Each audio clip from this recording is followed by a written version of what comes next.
Good afternoon. இன்றைக்கி நம்ம ஒரு முக்கியமான விஷயத்தை பற்றி பேச போகிறோம்.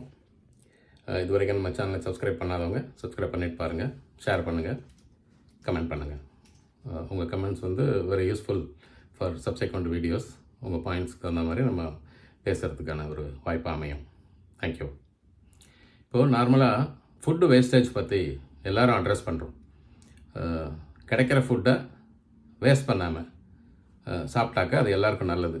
ஏன்னா பல நாடுகளில் ஒருவேளை உணவு கூட கிடைக்காம நிறைய பேர் கஷ்டப்பட்டுட்டு இருக்காங்க. அதுக்கு அது இம்பேக்டாக தெரியணும்.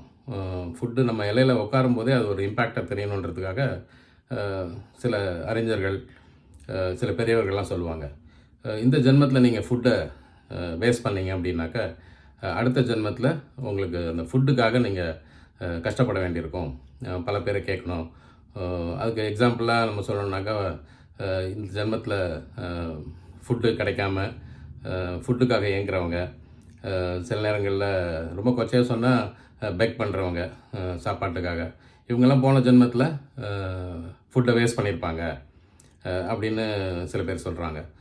இது ஏன் அப்படின்னாக்கா, ஃபுட்டை வேஸ்ட் பண்ணக்கூடாதுன்னு அந்த இம்பேக்டுக்காக தான் சொல்கிறது. இப்போது கல்யாணத்துக்கு நம்ம போகிற இடத்துல இலையில் அவங்க வச்சுக்கிட்டே போகிறாங்க. நமக்கு போதுன்றதை முதலே சொல்லிடணும், கொஞ்சமாக வைங்க, ஜாஸ்தி வைக்க வேண்டாம், நான் வேணால் அப்புறம் வாங்கிக்கிறேன் அப்படின்னு சொல்லணும்.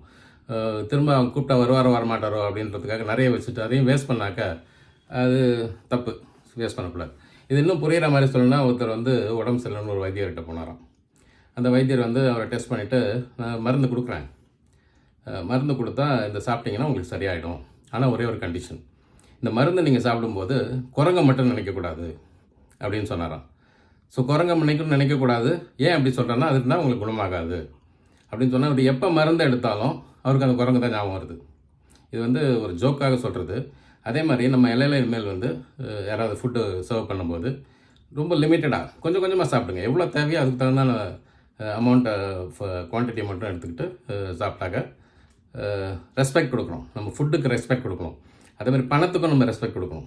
நம்மக்கிட்ட பணம் இன்றைக்கி நிறையன்னு இருக்குன்னு சொல்கிறதுக்காக பணத்தை மதிக்காமல் இருக்கக்கூடாது. ஸோ இந்த உணவு மற்றும் பொருளாதாரம் எல்லாருக்குமே எல்லா நேரத்துலையும் தேவைப்படும். குழந்தை பிறக்கிறதுலேருந்து till the end we need food, we need shelter, we need clothing, we need money. To support everything we need money. So respect money, respect food, respect your place, respect your elders first. That is important. Good day.